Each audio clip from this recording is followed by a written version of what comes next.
A thick fog rolled over the quiet fields of Kalibonan, shrouding the night in eerie silence. The wind whispered through the tall stalks of rice, carrying with it the scent of damp earth and something else, something unsettling. Deep in the heart of the farmland, under the pale glow of the moon, a group of weary farmers gathered around a small fire. Their faces, lined with years of toil, were grim as they spoke in hushed voices about the growing fear that had gripped their village. Mang Ador, the eldest among them, poked at the fire with a stick, his eyes shadowed worry. "Wala na tayong katahimikan," he muttered, shaking his head. "Isa na namang kalabaw ang nawala kagabi. Hindi ito gawa ng tao." His words sent chill through the others, their minds already filled with stories of creatures that lurked in the darkness. The Aswang of Kalibonan, an ancient terror, whispered about in old folktales, but now, it seemed more real than ever. Among those listening was Mando, a young but hard-working farmer, who had just returned to the village after years of searching for better fortune in the city. He had always dismissed the tales of monsters as mere superstition, stories meant to scare children into staying indoors at night. But now, faced with the fear in the eyes of men who had lived through countless hardships, he felt the weight of their words settle in his chest. "Totoo man o hindi, hindi tayo pwedeng magpatalo sa takot," Mando finally said, clenching his fists. "Ang mga pananim natin, ang mga hayop natin, iyan ang kabuhayan natin. Hindi tayo papayag na mawala ang lahat ng basta-basta." His determination earned nods from some, but others exchanged wary glances, as if unsure whether courage alone could stand against the unseen horror that stalked the night. The air grew colder as the fire crackled, sending flickering shadows dancing against the trees. Somewhere in the distance, a dog let out a long, mournful howl, and a strange rustling noise came from beyond the fields. The men fell silent, their ears straining to catch any further sound. Mando, gripping the bolo at his waist, stepped forward, his eyes scanning the darkness. Then, a sharp, piercing scream tore through the night. It was unlike anything human, a shrill, unearthly wail that seemed to come from all directions at once. The farmers sprang to their feet, their hearts pounding wildly. A gust of wind swept through the field, bending the rice stalks unnaturally, as if something massive was moving through them. Mang Ador's voice was barely above a whisper. "Dumating na siya." Mando's breath hitched, but he refused to back down. His grip on the bolo tightened as he took a step toward the shifting darkness. If the Aswang of Kalibonan was real, then tonight they would finally face it. And in that moment, with the night closing in around them, the air thick with the scent of something fall and rotting, the villagers realized they were no longer alone. A sudden chill settled over the fields, sending goosebumps crawling over Mando's skin. The night felt heavier, as if the air itself was pressing down on them. The fire, their only source of light, crackled weakly, its glow unable to chase away the darkness creeping at the edges of the field. The remaining farmers stood in tense silence, gripping their weapons as if the mere act of holding onto something solid would keep them safe.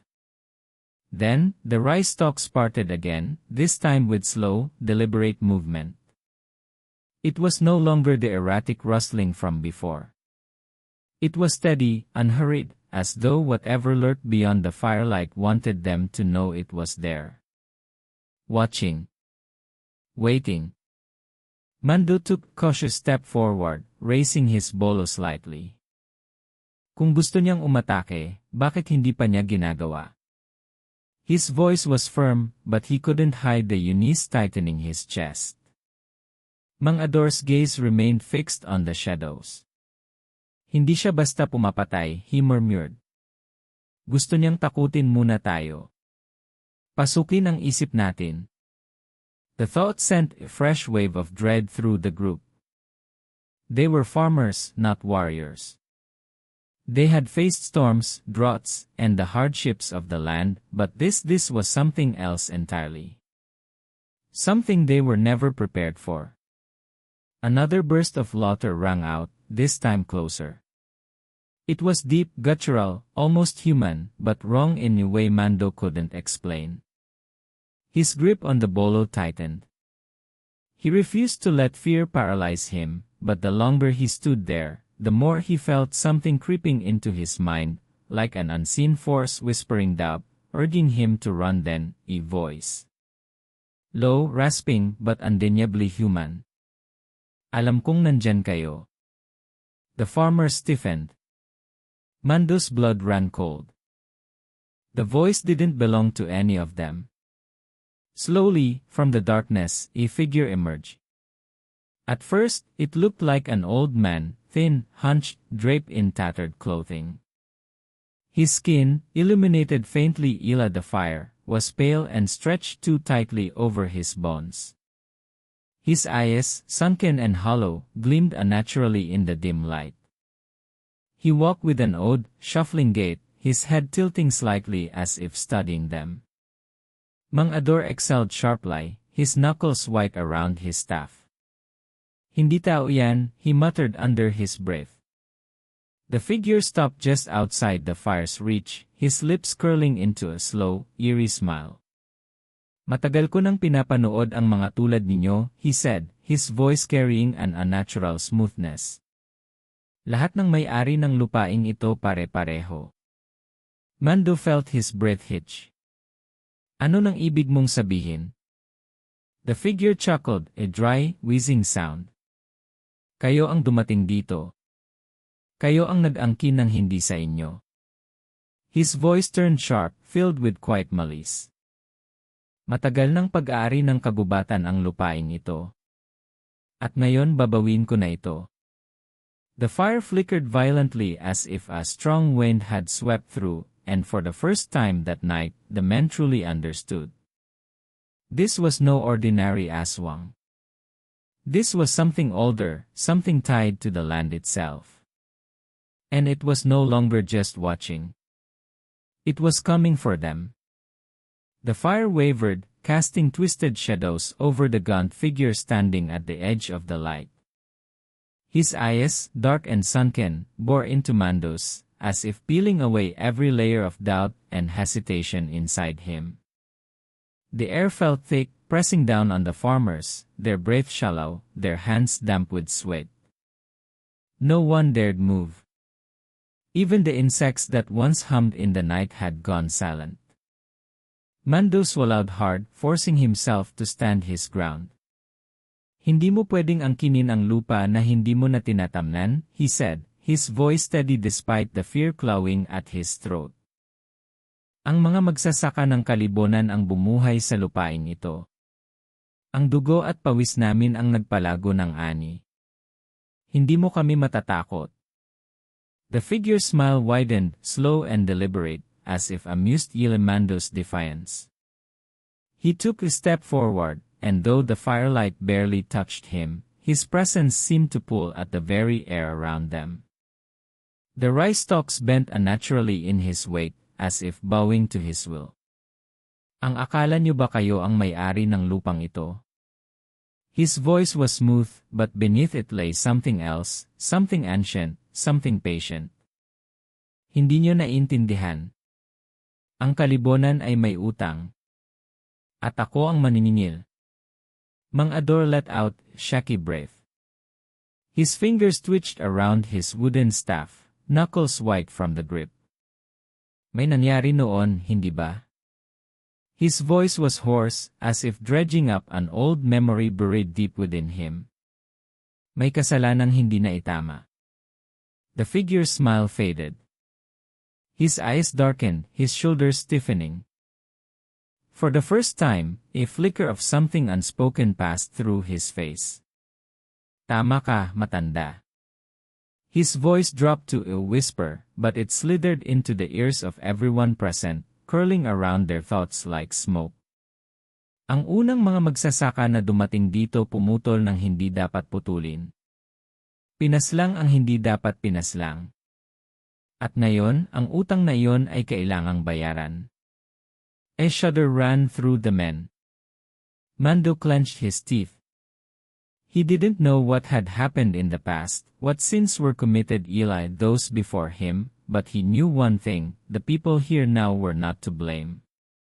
Kung may kasalanan ang nauna sa amin, bakit kami ang pinagbabayaran mo? He demanded. Kami ang nagsisikap. Kami ang nabubuhay sa lupang ito ngayon. The figure's head tilted, considering Mando's words. Then, without warning, he let out a hollow, mirthless laugh that sent an unnatural chill down their spines. Dahil hindi ito tungkol sa kasalanan, he murmured. Ito ay tungkol sa pagbawi. The fire crackled loudly, sending up a spray of sparks. The wind picked up, howling through the fields, making the rice stalks sway violently. From the darkness beyond, other sounds began to emerge, whispers, rustling, the faintest hint of movement. They were not alone. One of the younger farmers let out a strangled sigh. May gumagalaw sa mga pananim. His voice cracked with panic as he stumbled backward, pointing toward the shifting fields. Shadows twisted between the stalks, moving too quickly, too fluidly, like creatures that didn't belong to the world of the living. Mando's pulse pounded in his ears.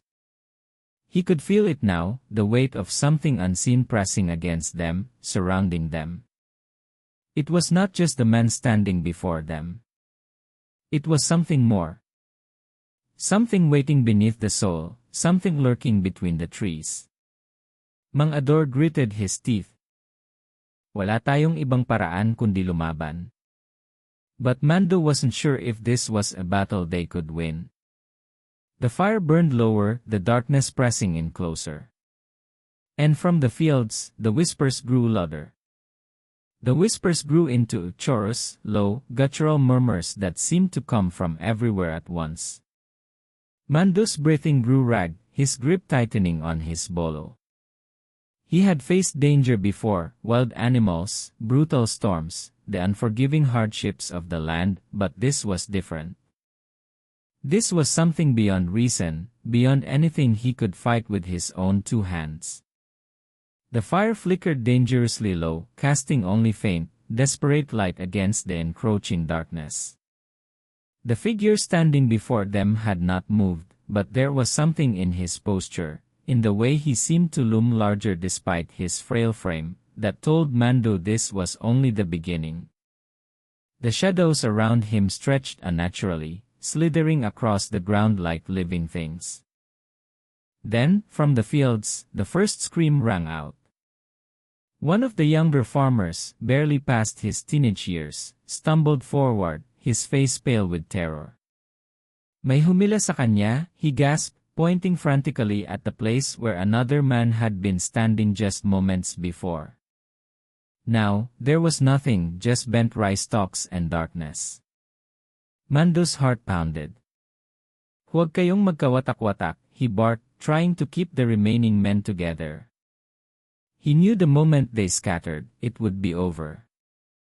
They had to stand their ground. They had to fight, no matter how impossible it seemed. Mang Ador stepped beside him, his wooden staff raised, his face lined with years of wisdom and fear. Hindi ito laban ng lakas, he said hoarsely. Ito ay laban ng paniniwala. The words chilled Mando, but he had no time to question them. A rustling came from the left, and then another scream, this one cut short, as if swallowed the night itself. The remaining men huddled closer, their makeshift weapons clutched tightly, but it felt like the world around them was shrinking. The rice stalks swayed violently even though there was no wind. The air was thick with something unseen, something clawing at the edges of their sanity. Then, the figure took another step forward. Wala kayong laban dito, he whispered, his voice like dry leaves scraping against stone. Ang lupa ay nabubuhay. At ngayong gabi, ito'y muling magpapakain. A shudder ran through Mando. He couldn't let himself believe that. He wouldn't. He took a step toward the figure, raising his bolo, but before he could speak, the ground beneath them trembled. The rice stalks parted violently, as if ripped apart by unseen hands, and from the darkness emerged figures, not quite human, not quite beast. Their forms were twisted, their eyes glowing like embers in the night. Their bodies moved in unnatural, jerking motions, their mouths open in silent screams. The men barely had time to react before they lunged. Chaos erupted. Mando swung his bolo with all his strength, the blade slicing through the air, but the creature before him barely flinched. The others fought desperately, striking with sticks, with fire, with anything they could use, but the creatures were relentless, their movements unpredictable, their strength unnatural. Mando's world became a blur of motion, of flashing teeth, of clawed hands reaching from the dark, of terrified screams lost in the wind. He slashed again, this time feeling resistance, a thick, unnatural flesh giving way beneath his blade. A wail filled the air, inhuman and piercing, but before he could see what he had struck, another force slammed into him from behind, knocking him to the ground. The impact stole the breath from his lungs. He rolled onto his back, struggling to lift his weapon, but the shadowed figure loomed over him now, its empty eyes glowing with something ancient and merciless.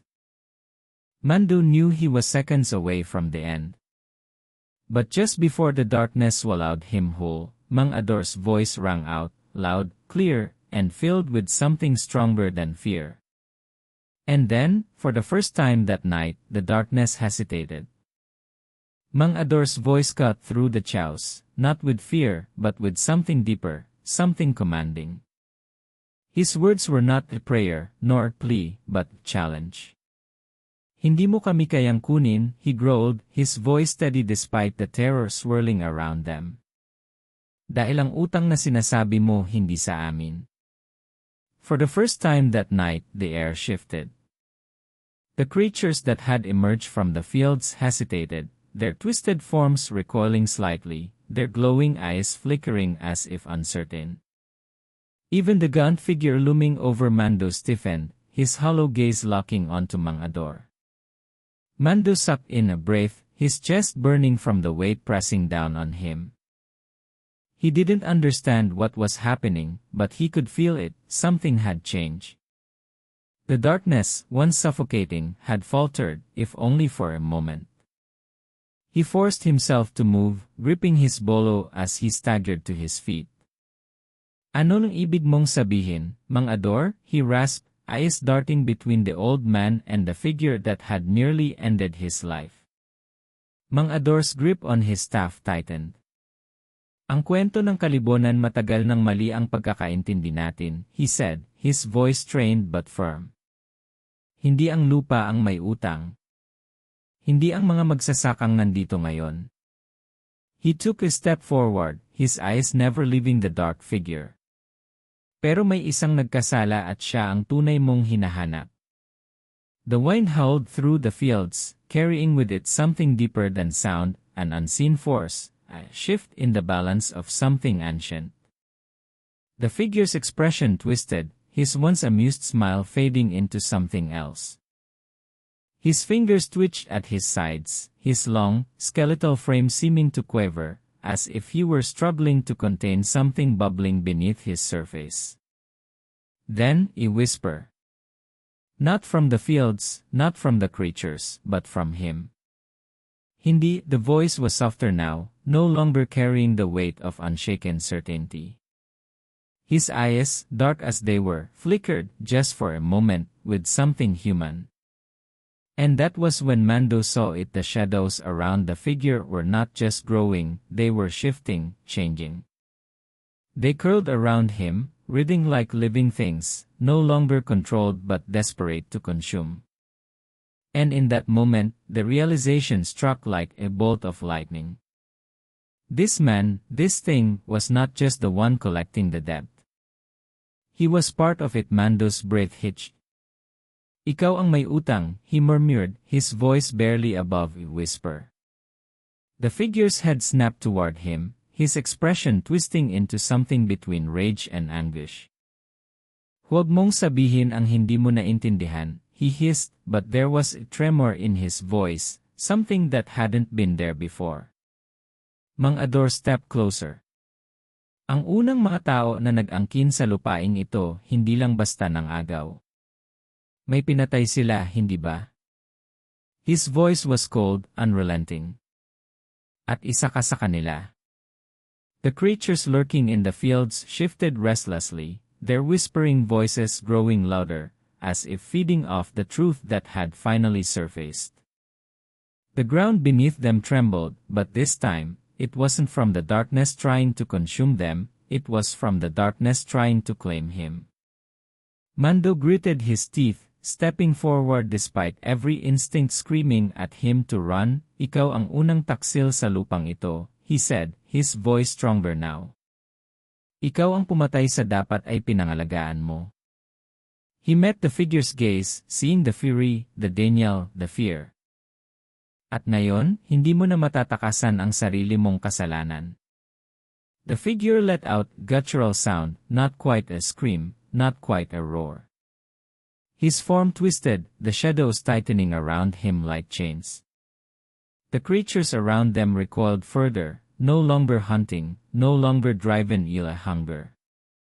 They had only been following the scent of a death. And now, they had found its true owner. The shadows wrapped tighter around the figure, twisting and pulling, like unseen hands dragging him down into the earth itself. His once powerful presence was unraveling, his face contorted between rage and terror as the weight of his past consumed him. The air crackled with an unseen force, the creatures around them no longer advancing, no longer hunting. They had found what they were looking for.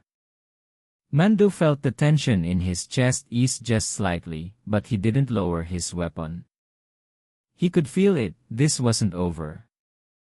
The figure, though trapped in the grasp of the darkness, hadn't fully succumbed.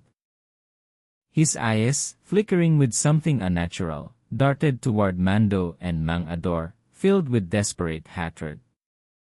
"You think this ends here?" he rasped, his voice strained, barely human. The earth trembled beneath him as if resisting his fall. "You think the land forgets so easily?" Mando's grip on his bolo tightened. The way the shadows struggled, the way the air remained thick with an unseen presence, it felt as if something deeper was at play. The figure wasn't just being claimed by his sins. He was trying to take something with him. Then, before anyone could react, a force unlike anything Mando had ever felt surged from the ground. The darkness that had bound the figure suddenly lashed out, not at him, not at the farmers, but at the land itself. The rice fields, once golden and full of life, trembled violently as if something beneath was stirring. Deep, guttural groan issued from the earth, sending chills down Mando's spine. Mang Ador's eyes widened. "May gusto siyang isama," he shouted. Hindi lang ang sarili niya ang isinusuko, kundi ang lupa. The realization hit Mando like a fist to the chest. The curse wasn't just about vengeance. It was tied to the very soil they stood on. If the figure was dragged down, he wouldn't go alone, he would leave the land poisoned, barren, a place of death and decay. Mando knew he couldn't let that happen. This land wasn't just dirt beneath his feet, it was their home, their livelihood, their future. He looked at Mang Ador, at the remaining farmers, their faces filled with exhaustion and fear but also determination. Without hesitation, Mando stepped forward, his heart pounding as he raised his bolo. He didn't know if it would work, if it would even make a difference, but he had to realize. He swung the blade down, not at the figure, but at the tendrils of shadow gripping the earth, severing them with a single, powerful strike. A shriek tore through the night, so piercing and inhuman that it made Mando's knees buckle. The darkness recoiled, the land groaning beneath them as if gasping for breath. The figure convulsed, his body twisting in unnatural angles, his expression frozen in fury and disbelief. "No, this cannot be undone," he snarled, his voice barely above whisper now, his form sinking deeper into the ground. Mando held his ground, watching as the last of the shadows consumed him, dragging him into the earth where he had once spilled innocent blood. And then, as suddenly as it had begun, the wind stopped. The whispers faded. The air, once thick with malevolence, became still. The creatures in the fields were gone. The land, though shaken, remained. For a long moment, no one moved. Then, Mang Ador let out a slow breath, gripping his staff as if it were the only thing holding him upright. "Tapos na," he murmured, though his voice held weight that suggested otherwise. Mando exhaled, exhaustion crashing over him. The fields around them were eerily silent, the only sound the distant chirping of crickets returning to the night. It should have felt like victory, like relief. But something gnawed at the edge of his thoughts. Then, from deep within the ground where the figure had disappeared, came the faintest whisper. A voice barely there, yet unmistakable. "Hindi pa tapos ang utang." Mando's blood ran cold. The land was safe, for now. But the curse was still watching. Still waiting. Mando stood frozen, his breath shallow as the whisper faded into the stillness of the night. The earth where the figure had disappeared remained undisturbed, as if nothing had happened. But he knew better. He could feel it in the air, in the weight pressing on his chest. The land had been spared, but not freed.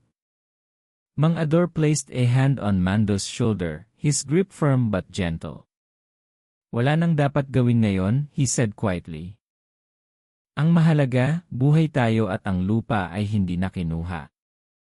Mando nodded slowly, his mind still reeling. The other farmers stood nearby, their faces filled with exhaustion and disbelief.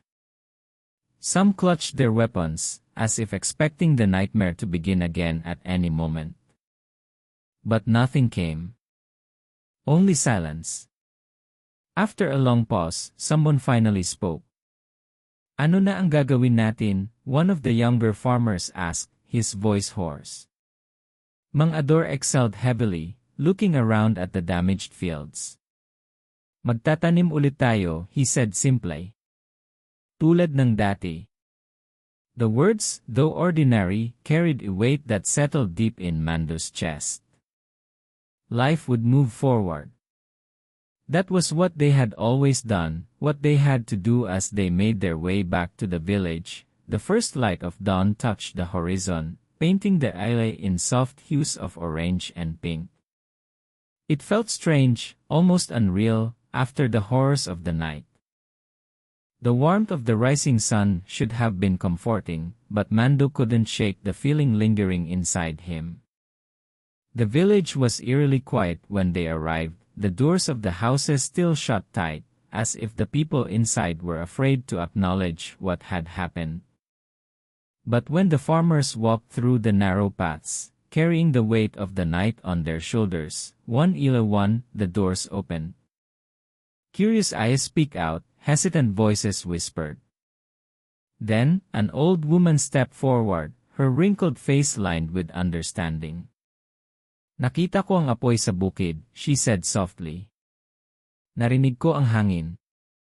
She paused, looking at Mando and Mang Ador. "Tapos na ba?" Mang Ador met her gaze, then looked back at the others. "Tapos na ang laban," he said, choosing his words carefully. "Pero ang lupa kailangang bantayan." The old woman nodded, as if she had expected that answer. Mando felt weight in his chest. He knew life would return to normal, or at least, as normal as it could be. They would replant, rebuild, and pretend that nothing had ever lurked in the darkness of the fields. But he also knew that deep beneath the soul, something still remained. Watching. Waiting. That night, after washing off the dirt and blood, Mando sat outside his small hut, staring at the light. The stars blinked down at him, unaffected by the horrors of men. He let out a slow breath, trying to push away the unease settling in his gut. Then, from the edge of the trees, a faint rustling. Not the wind. Not an animal. Mando turned his head sharply, his body tensing. But there was nothing there. Only the darkness, stretching beyond the fields, beyond what the eye could see. He clenched his jaw, gripping the bolo still resting on his lap. The land had been saved. But the dead had not been forgotten. And as long as the soul remained, so did its secrets.